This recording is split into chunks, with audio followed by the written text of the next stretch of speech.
ఇతను కొత్తగా తిరిగి జన్మించిన క్రైస్తవుడు. ఇతను పేరు రిచర్డ్. ఇతను క్రీస్తు రెండవ రాకడలో జరిగే శ్రమల గురించి బైబిల్ చదువుతున్నాడు.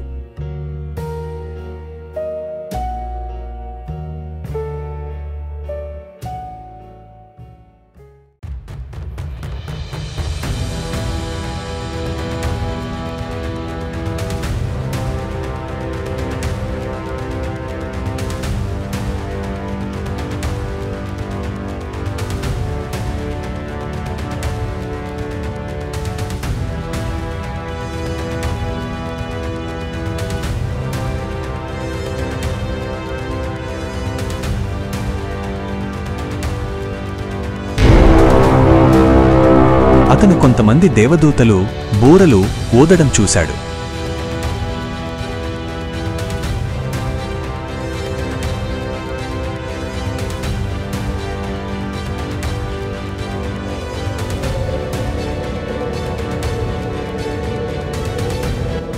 చాలామంది శిశువులు, పిల్లలు, స్త్రీలు మరియు పురుషులు ప్రకాశవంతమైన కాంతిలోనికి ఎత్తబడ్డారు.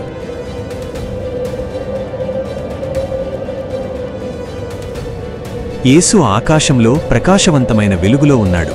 అతను పరలోకపు వస్త్రాన్ని ధరించాడు.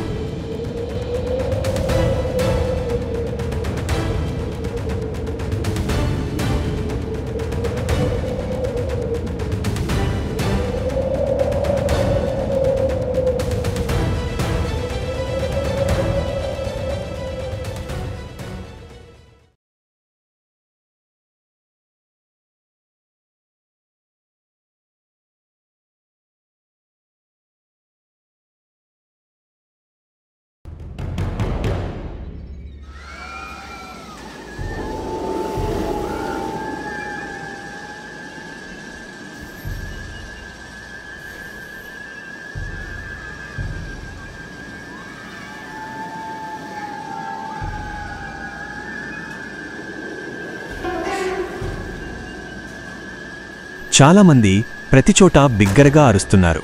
చాలామంది తల్లిదండ్రులు మరియు ఒంటరి తల్లులు చాలా షాక్కు గురై పిచ్చితో మరియు గందరగోళంతో కేకలు వేశారు. వారి పిల్లలు మరియు శిశువులు గాలిలో అదృశ్యమయ్యారు.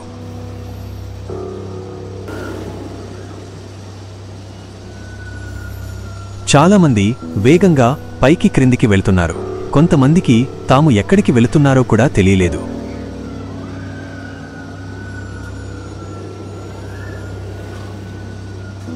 చాలామంది తమ బంధువులు, స్నేహితులు లేదా సహోద్యోగులు తప్పిపోయినట్లు పోలీసులకు మరియు నాగరిక సమాజానికి ఫిర్యాదు చేశారు.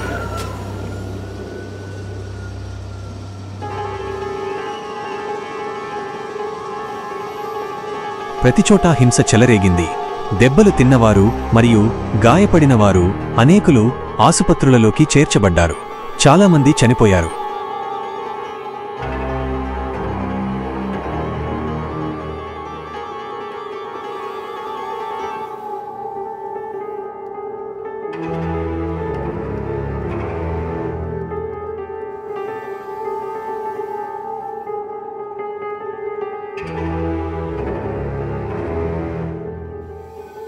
ప్రభు అతనితో నాతో కలిసిరా అని అన్నారు.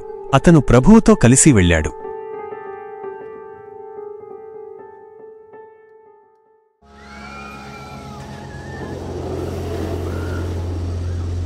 అక్కడ బాధలో ఉన్న క్రైస్తవుల గుంపులు అన్ని దిశలకు పారిపోతున్నారు.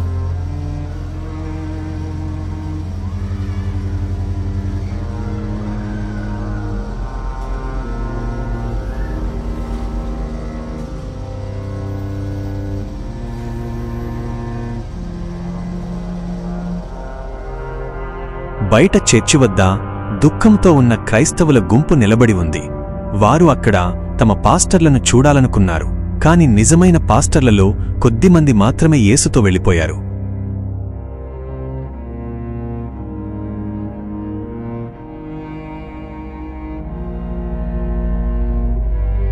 చాలామంది పాస్టర్లు ఎత్తబడలేదు, ఎందుకంటే వారింకా చీకటిలో నడుస్తున్నారు కాబట్టి.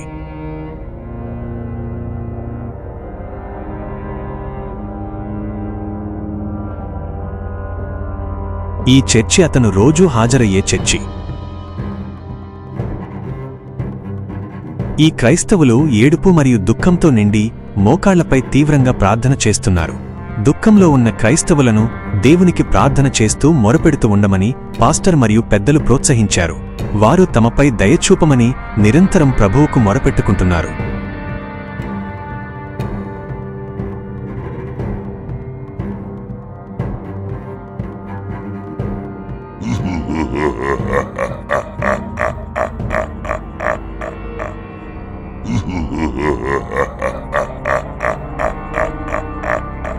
ఇప్పుడు ప్రపంచం మొత్తం నాదే.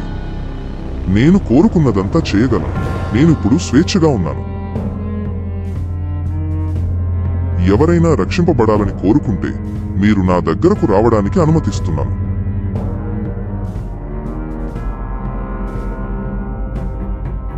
ఎందుకంటే ఇప్పుడు నేనే రక్షకుణ్ణి.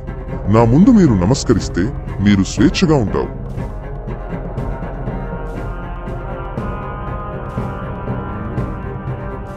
బాధలో ఉన్న ప్రజలు ఆయనే యేసు అని నమ్మి ఆయనకు నమస్కరించారు.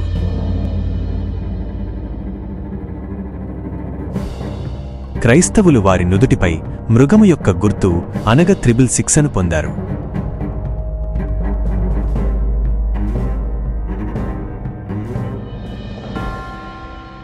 నువ్వు రక్షకుడివి కాదు, నువ్వు మోసగాడివి. రక్షకుడని మోసం చేస్తున్నవాడిని పాస్టర్లు యేసు నామంలో తరిమికొట్టడానికి మరియు గద్దించడానికి ప్రయత్నించారు. పాస్టర్లు మరియు పెద్దలు, అసలు మీకు ఏమైంది? మీరు చాలా సంవత్సరాలు మీ చర్చిలో నాకు నమ్మకంగా సేవ చేశారు కదా. కపటులారా, మీరు నాకు నమస్కరించాలి. లేదు, మేము నీ ముందు నమస్కరించడానికి నిరాకరిస్తున్నాము.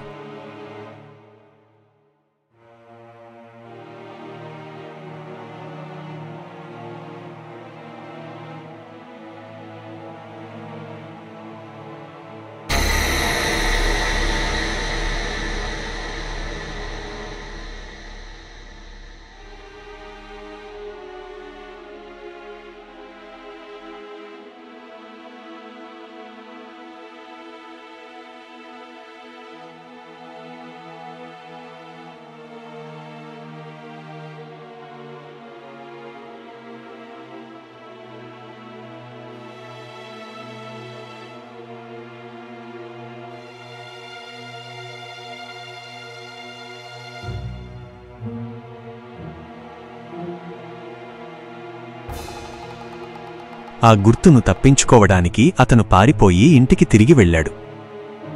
కాసేపటి తర్వాత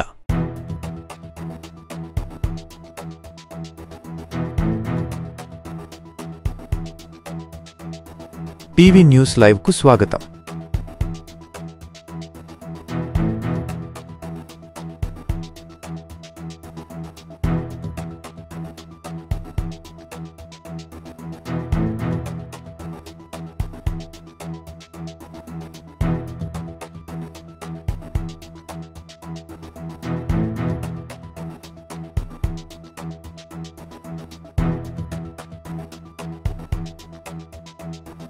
ప్రపంచం మొత్తం అతన్ని ప్రేమిస్తోంది. వారు అతన్ని పూజిస్తున్నారు. లక్షలాది మంది ఈ అద్భుతమైన వ్యక్తిని ప్రపంచ రక్షకుడిగా చూసి చాలా సంతోషంగా ఉన్నారు. ఈయనే ప్రపంచాన్ని రక్షించే వ్యక్తి.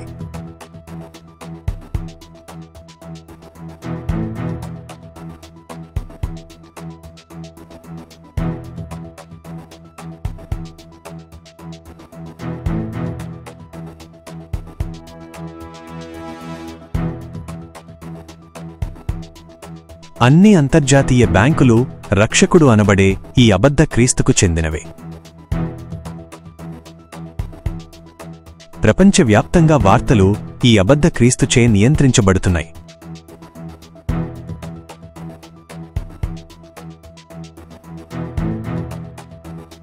అతను రిమోట్ ఉపయోగించి టీవీ ఆపడానికి ప్రయత్నించాడు, కానీ టీవీ ఆపలేకపోయాడు. ప్రపంచవ్యాప్తంగా టీవీ నెట్వర్క్లు అబద్ధ క్రీస్తు నియంత్రణలో ఉన్నాయి. అబద్ధ క్రీస్తు అన్నిటిపై అధికారిగా ఉన్నాడు.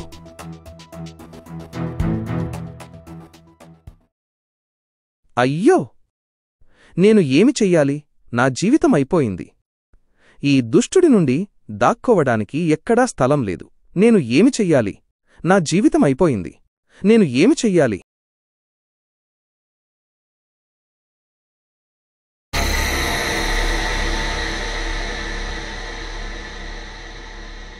అయ్యో లేదు, అతను అబద్ధ క్రీస్తు. నా పని అయిపోయింది.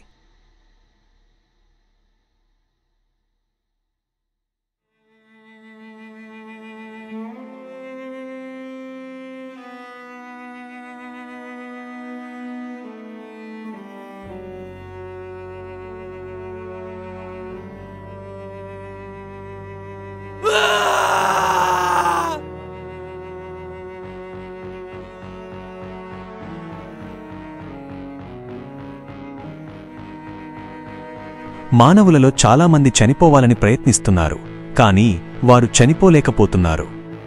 ఏమిటి? ఆ మనిషి ఇంకా బతికే ఉన్నాడా? అసాధ్యం.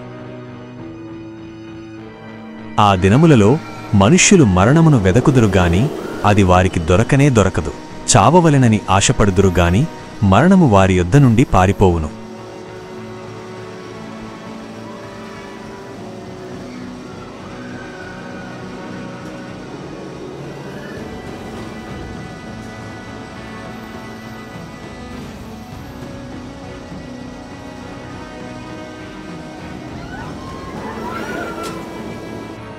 ఆ మృగపు ముద్రను పొందకుండా ఉండటానికి చాలామంది తమను తాము చంపుకోవడం రిచర్డ్ చూశాడు. వారు నలిగిపోయిన తర్వాత కూడా వారు చనిపోలేకపోయారు. ఆత్మహత్య చేసుకున్న వారందరూ తీవ్రంగా మరియు దారుణంగా గాయపడ్డారు, కాని వారిలో ఎవరూ మరణించలేదు.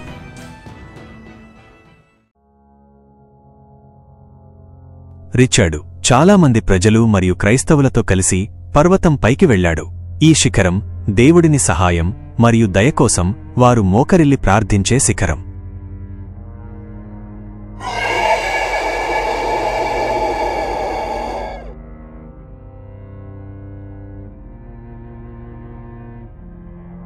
మీరు మీ రక్షకుడిని వెతుకుతున్నారు కదా, నేనే ఆ రక్షకుడిని, అందుకే నేను వచ్చాను. ప్రజలు మరియు క్రైస్తవులు ఆయనను చూసినప్పుడు ఆయన ఎలా ఉన్నారో గమనించి ఆయనను యేసు అని అనుకున్నారు. మీరందరూ నాకు నమస్కరించాలి. వారు అతనికి నమస్కరించారు. వారందరూ వెంటనే ఆ గుర్తును పొందారు. ఆ కొండలోని ప్రతి ఒక్కరూ ఆయనను తమ క్రీస్తు అని పూజించారు.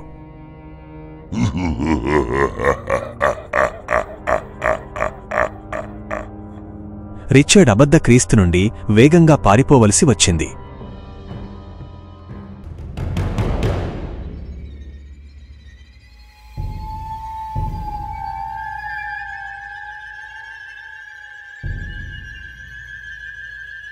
రిచర్డ్ మరొక చర్చికి వెళ్లాడు. ఆ కొంతమంది క్రైస్తవుల నుదుటిపై ఆ గుర్తులు లేవు. వారు ఈ చర్చిలో అబద్ధ క్రీస్తు నుండి దాక్కున్నారు.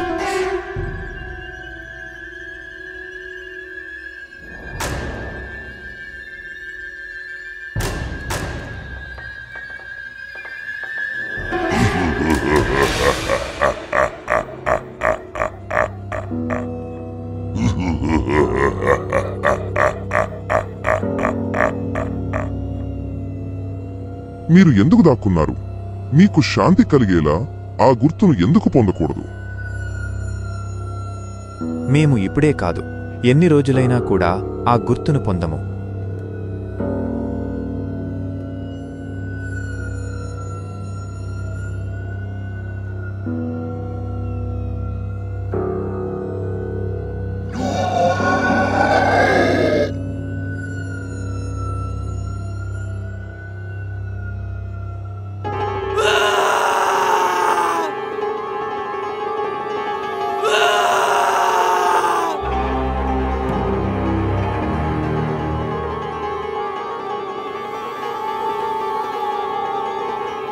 ఇప్పుడు దాన్ని ధరిస్తావా?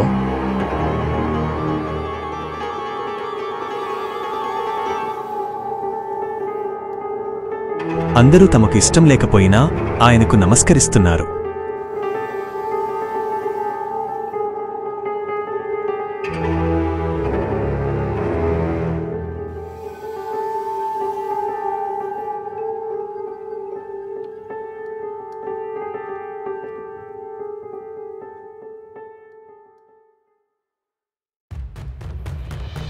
అబద్ధ క్రీస్తు పరలోక వస్త్రం ధరించిన రిచర్డ్ను చూశాడు.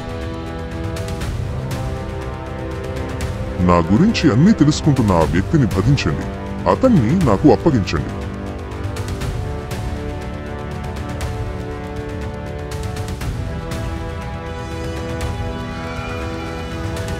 సాతాను ఏజెంట్లు, సాతాను ఆరాధకులు మరియు సాతాను సైనికుల గుంపు రిచర్డ్ వెంట పరుగెత్తుతోంది.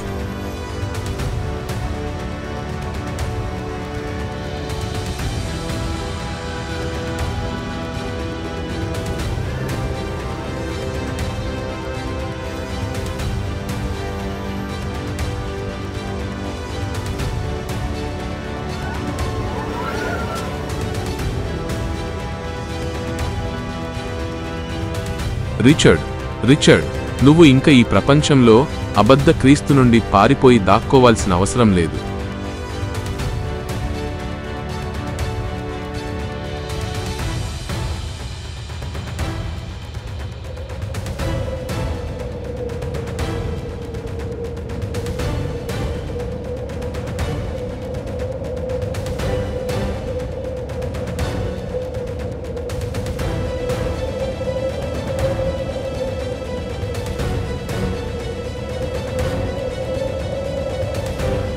బలమైన గాలి ఆ పట్టణం నుండి రిచర్డ్ను ఆకాశములోకి ఎగరేసింది.